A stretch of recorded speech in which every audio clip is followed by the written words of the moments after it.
Welcome to humanities हलवा है। Please share, like and subscribe. अबे कर देंगे ना, चल तू पढ़ा। चलो तो हम स्टार्ट करते हैं चैप्टर नंबर 5 जिसका नाम है मिनरल्स एंड रॉक्स। इस एपिसोड में हम सब कुछ मिनरल्स के बारे में कवर करेंगे। मिनरल एक नेचुरली अकरिंग सब्सटेंस होता है जिसका एक डेफिनेट स्ट्रक्चर होता है, फिजिकल प्रॉपर्टीज़ होती हैं और केमिकल कॉम्पोजिशन होता है। ये सब properties mineral to mineral differ करती हैं। अब मैं तुम्हें कुछ बेसिक नॉलेज देता हूँ। तुम ROME रोम करके एक कंट्री है ना, उसे याद रखना। R से क्या होगा रॉक, O से क्या होगा और, M से होगा मिनरल, E से होगा एलिमेंट। 99% दो या दो से ज़्यादा एलिमेंट्स मिलकर एक मिनरल की फॉर्मेशन करते हैं। ये मिनरल्स ओर के अंदर प्रेजेंट होते हैं और ओर को हम रॉक के अंदर से निकालते हैं। तुम इसे ऐसे समझो कि दो एलिमेंट्स हैं A और B, ये दोनों मिलकर एक मिनरल बनाते हैं और ये मिनरल ओर के अंदर प्रेजेंट होता है और इस ओर को हम रॉक के अंदर से निकालते हैं। हमारी अर्थ के अंदर कुछ 8 ऐसे एलिमेंट्स हैं जो कि अर्थ क्रस्ट का 98% फॉर्म करते हैं। वो 8 मेजर एलिमेंट्स हैं oxygen, silicon, aluminium, iron, calcium, sodium, potassium, magnesium. हमारी अर्थ क्रस्ट में 46.60% ऑक्सीजन प्रेजेंट है और 27.72% सिलिकॉन प्रेजेंट है। ऑक्सीजन का तुम याद रख लेना क्योंकि ये तुम्हारे एग्जाम में पूछा जा सकता है, 1 मार्कर के लिए बहुत इंपॉर्टेंट है। बाकी एलिमेंट्स की परसेंट याद करना इतना ज़्यादा इंपॉर्टेंट नहीं है। अब हम बात करते हैं अदर्स की। ये अदर्स जो है approximately 2% of the earth crust बनाता है। इसके अंदर titanium, hydrogen, phosphorus, manganese, sulphur, carbon, निकल जैसे एलिमेंट्स आते हैं। इस कॉम्पोजिशन में हमने लिथोस्फेयर मतलब अर्थ के क्रस्ट के अंदर कितना परसेंट कौन सा एलिमेंट प्रेजेंट है उसकी बात करी है, एटमॉस्फेयर की नहीं करी, लिथोस्फेयर। 99% केसेस में दो या दो से ज़्यादा एलिमेंट्स मिलकर एक मिनरल को जन्म देते हैं। लेकिन यह ज़रूरी नहीं कि मिनरल हमेशा दो या दो से ज़्यादा एलिमेंट से ही बना होगा। 1% मिनरल ऐसे होते हैं जो कि एक ही एलिमेंट से बने होते हैं, जैसे कॉपर, सिल्वर, गोल्ड। चलो अब हम मिनरल्स की थोड़ी बहुत फिजिकल कैरेक्टरिस्टिक्स के बारे में जानकारी इकट्ठा कर लेते हैं।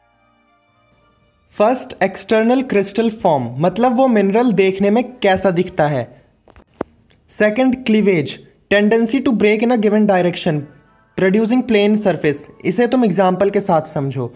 मानो कि ये एक पत्थर है, जब इस पत्थर को तुम पटकोगे तो जहां से ये पत्थर टूटेगा वहां पे एक रेगुलर, प्लेन और स्मूथ लाइन खिंच जाएगी जो कि प्लेन होगी, ऊबड़ खाबड़ नहीं।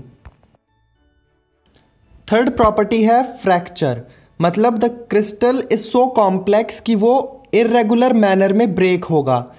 और लस्टर का मतलब होता है उस मिनरल की चमक।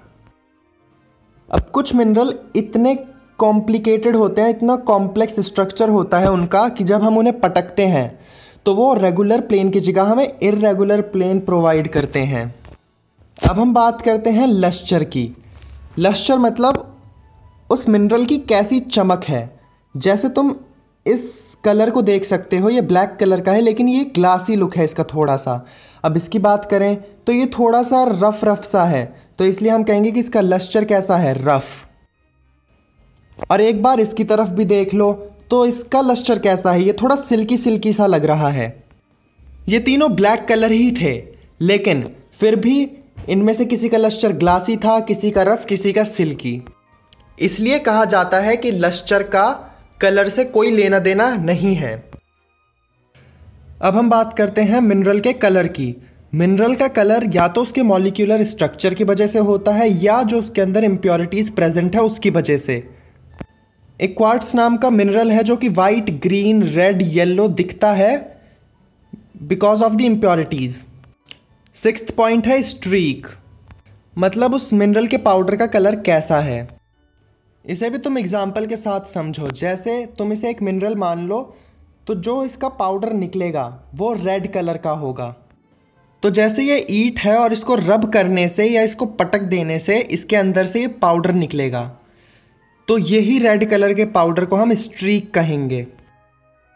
अब हम डिफरेंट मिनरल्स के स्ट्रीक के बारे में जानते हैं। जैसे कि एक मिनरल होता है मैलाचाइट, जो कि ग्रीन कलर का होता है, और जो इसका स्ट्रीक होता है वो भी ग्रीन कलर का ही होता है।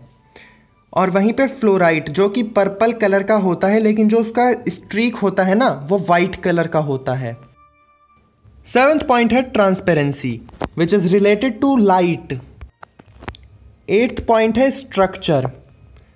यहाँ पे हम उसकी शेप की बात नहीं कर रहे, बल्कि हम उसके स्ट्रक्चर की बात कर रहे हैं कि मतलब वो रफ है, स्मूथ है, कैसी है वो।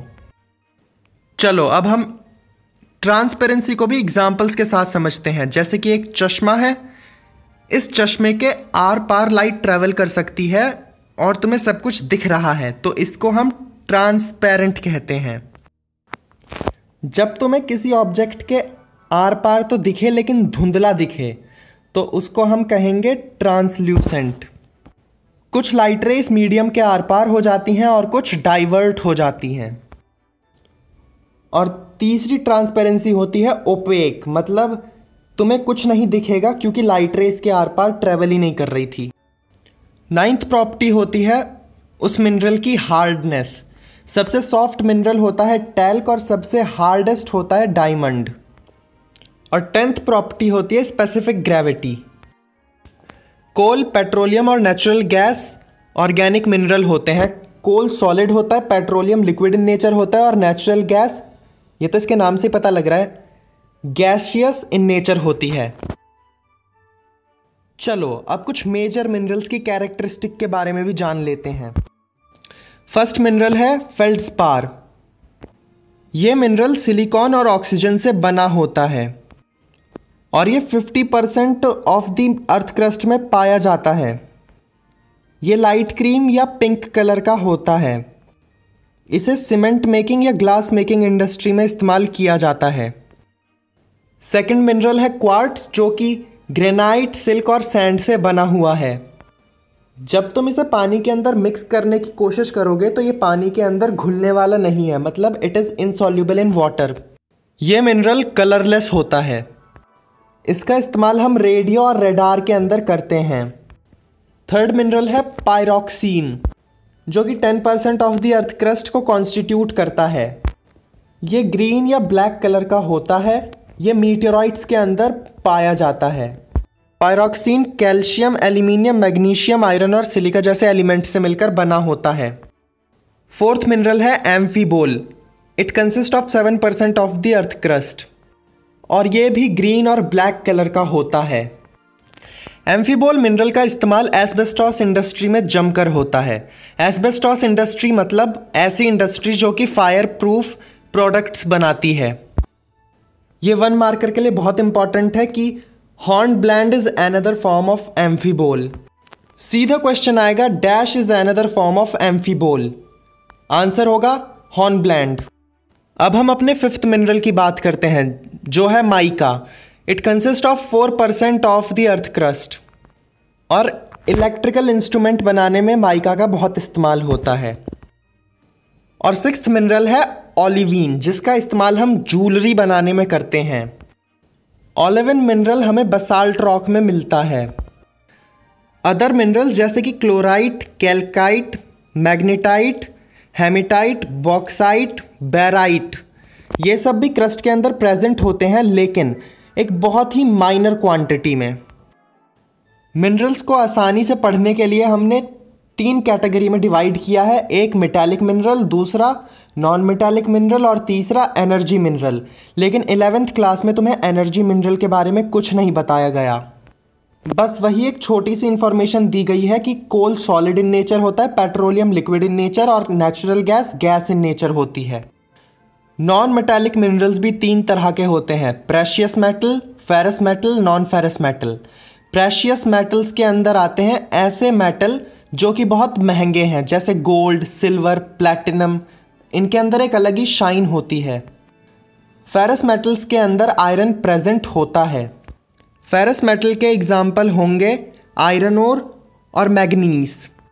थर्ड होते हैं नॉन फेरस मेटल्स, मतलब ऐसे मेटल्स जिनके अंदर आयरन प्रेजेंट नहीं होता।